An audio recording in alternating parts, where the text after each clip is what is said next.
আহাৰৰ বলিয়া মানে ধুই গ'ল বিশ্ব ঐতিহ্য ক্ষেত্ৰ কাজিৰঙা ৰাষ্ট্ৰীয় উদ্যান। বানৰ কবলত পৰি দিক বিদিক হেৰুৱাই নিৰাপদ স্থানৰ সন্ধানত ঢাপলি মেলিছে কাজিৰঙাৰ বন্য জীৱ জন্তু। এনে সময়ত কাজিৰঙাৰ পাণবাৰীত থকা বন্যপ্ৰাণী উদ্ধাৰ আৰু পুনৰ সংস্থাপন কেন্দ্ৰৰ এনিমেল কিপাৰ আৰু চিকিৎসকে উদ্ধাৰ কৰিছে 66টা বন্য জীৱ জন্তু। ইয়াৰ ভিতৰত এটা 1.5 বছৰীয়া গঁড় পোৱালি, এটা হাতী পোৱালি আৰু পহু আছে। ইয়াৰে ভিতৰত চিকিৎসাৰ অন্তত 43টা পহু মুকলি কৰি দিছে। চিকিৎসাধীন অৱস্থাত বৰ্তমানলৈকে 5টা পহুৰ মৃত্যু ঘটিছে।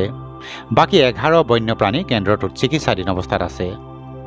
বুধবাৰে হালধিবাৰী মন্দিৰৰ সমীপত মাকৰ পৰা বিচ্ছিন্ন হৈ উদ্ধাৰ কৰা গঁড় পোৱালিটোৰ চিকিৎসা চলি আছে যদিও বৰ্তমানো সুস্থিৰ অৱস্থালৈ ঘূৰি অহা নাই।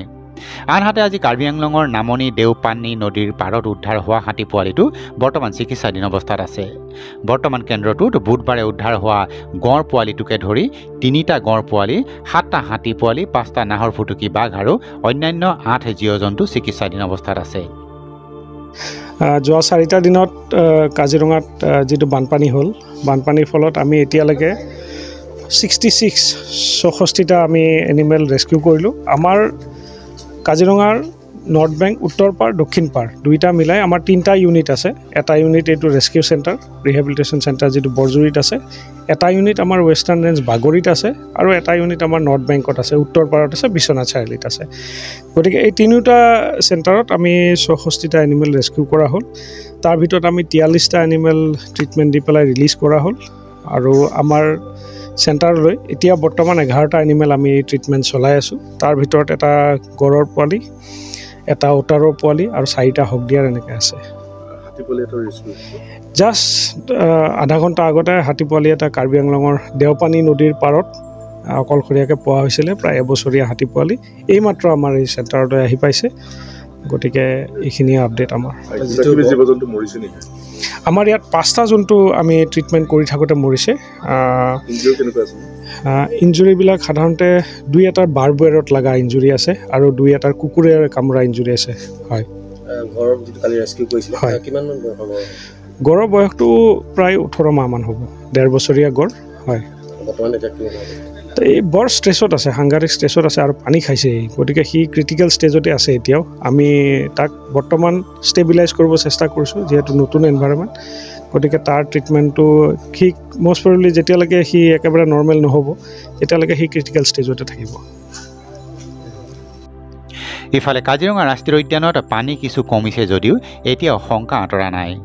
বাহনৰ খুন্দাত বৰ্তমানলৈকে কোনো বন্য জীৱ জন্তুৰ মৃত্যু হোৱা নাই। পানীত ডুবি আৰু অন্যান্য কাৰণত 17টা জীৱ জন্তুৰ মৃত্যু ঘটিছে। আমাৰ কাজিৰঙা ৰাষ্ট্ৰীয় উদ্যানৰ বৰ্তমান বানপানীৰ পানীটো কমি আছে লাহেকৈ। এতিয়া ভালেমান কেম্প আকৌ ইনাণ্ডেশ্যনৰ পৰা কমি গৈছে। এতিয়া 141 কেম্প ইনাণ্ডেশ্যনত আছে আৰু এইটো পিৰিয়ডত আমাৰ 72 এনিমেল ৰেস্কিউ কৰা হৈছে। তাত আৰু আমাৰ ভিতৰত কিছুমান ড্ৰাউনিং কেছো পাইছে। আমাৰ টোটেলি 17 এনিমেলৰ ডেথ হৈছে। আমি অবজাৰ্ভ কৰি আছোঁ। বাকী ভিতৰত থকা ষ্টাফৰ ছেফটিৰ কাৰণে আমি বাকী ষ্টেপছো লৈ আছোঁ এতিয়া। আৰু হাইৱেত এনিমেল ক্ৰচিঙৰ কাৰণে ভেহিকেল ৰেগুলেশ্যন ভালেমান এতিয়াও ভালে চলি আছে। সেইটো কাৰণে এনিমেল মুভমেণ্ট অলপ ছেফলি কৰি আছে।